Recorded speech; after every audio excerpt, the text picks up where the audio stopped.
Did you know there's a missing man whose final moments were caught on camera, and no one knows why he ran? That man was Lars Mittank, a healthy 28-year-old engineer from Germany who went on a simple beach vacation and vanished forever. His case has been called the most mysterious disappearance ever caught on CCTV. And once you hear the details, you'll understand why.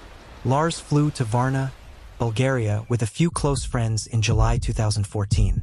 They were there to relax, beer, sunshine, football on the beach. Nothing out of the ordinary. But everything changed after one night at a bar. A fight broke out, reportedly over football teams, and Lars was punched hard in the head. He later complained of ear pain. A doctor confirmed he had a ruptured eardrum and advised him not to fly home right away. His friends returned to Germany.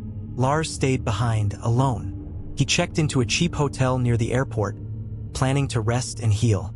But that night, he began acting strange. He called his mother, whispering. He said he was being followed, that men were coming for him. He said he didn't feel safe. He even texted her, asking about his credit card and passport, like he feared someone might take them. At one point, he left the hotel abruptly in the middle of the night. Security cameras showed him pacing outside, looking over his shoulder, hiding behind a pillar. Then, hours later, he came back. No one knows what happened out there. The next morning, Lars decided to finally go home. He went to the Varna airport to see a doctor one last time to get clearance to fly. Inside the airport's medical room, something snapped. According to the doctor, Lars suddenly stood up mid-examination, muttered, "I don't want to die here," and ran. He bolted out of the office, sprinted through the terminal, past security, through the main doors, leaving behind his phone, wallet, and backpack. CCTV caught it all. You can see him, running full speed, panic on his face, as if chased by something only he could see. Outside, he crossed a parking lot and leapt over a tall fence into an open field. Witnesses said he disappeared into the trees. That was the last confirmed sighting of Lars Mittank. Search teams combed the fields for weeks. No body, no evidence, nothing. He had vanished, as if the earth itself swallowed him. Some say Lars suffered from acute psychosis, triggered by trauma, injury, or dehydration. Others think he was drugged or attacked and fled from real danger. There are darker theories too, that he uncovered something criminal or was caught in human trafficking. But the truth? No one knows. His mother still searches for him.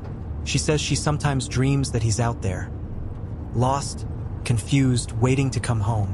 It's been over 10 years. Lars Mittank's face is still on missing posters. His final moments replayed millions of times online. But what haunts people most isn't just his disappearance.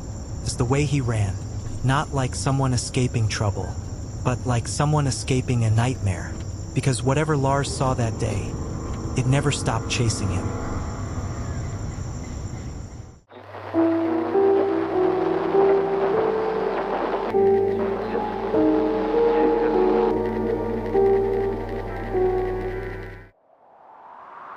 Did you know 9 hikers once ripped open their tent and ran barefoot into a blizzard?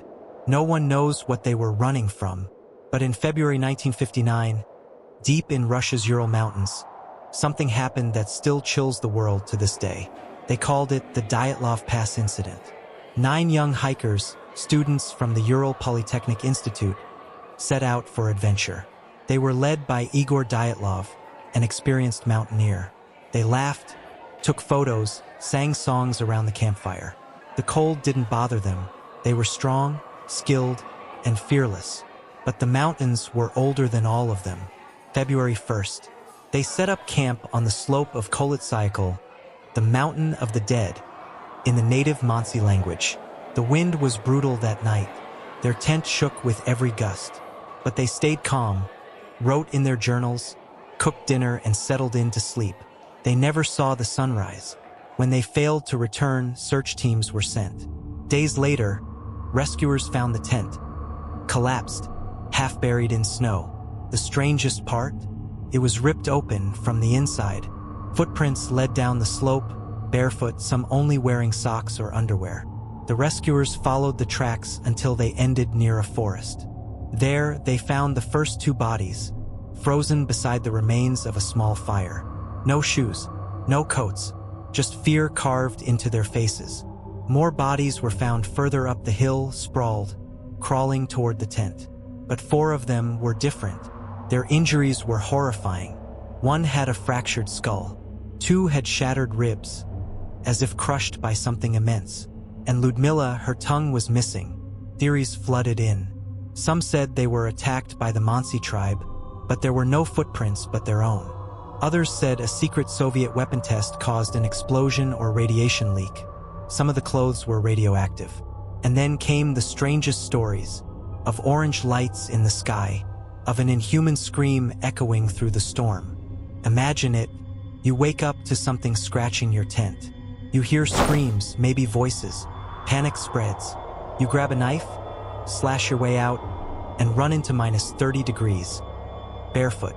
You don't stop because something or someone is behind you. When their bodies were finally laid to rest, the official report said, "Death caused by unknown compelling force." No explanation, no answers, just silence, and the frozen mountain keeping its secret.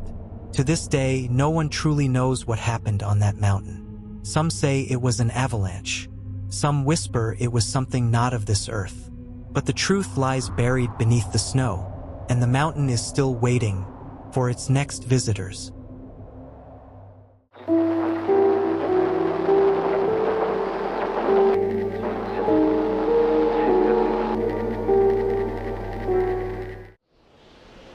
Did you know there's a place in Vermont where people simply vanish?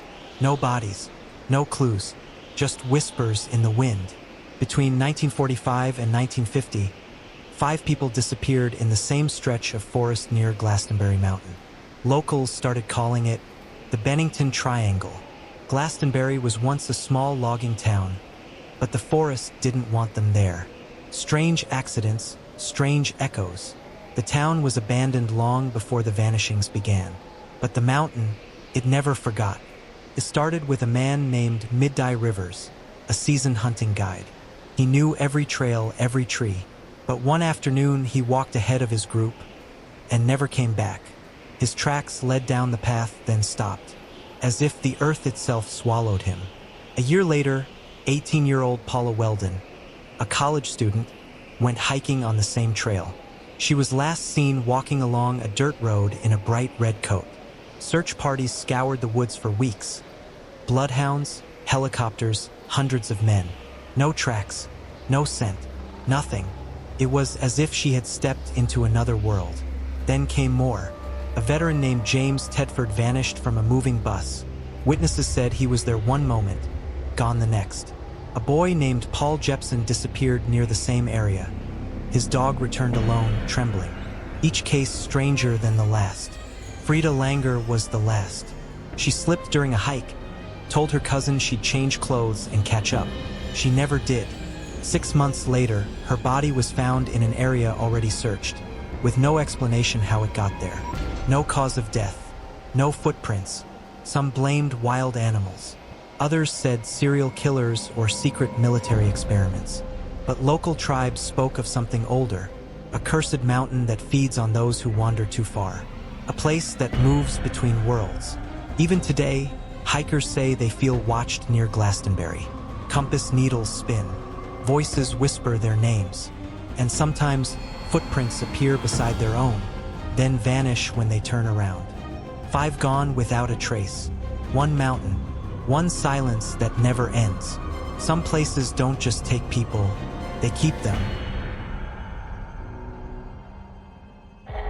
To catch more strange and mysterious stories, both past and present, don't forget to subscribe to my YouTube channel.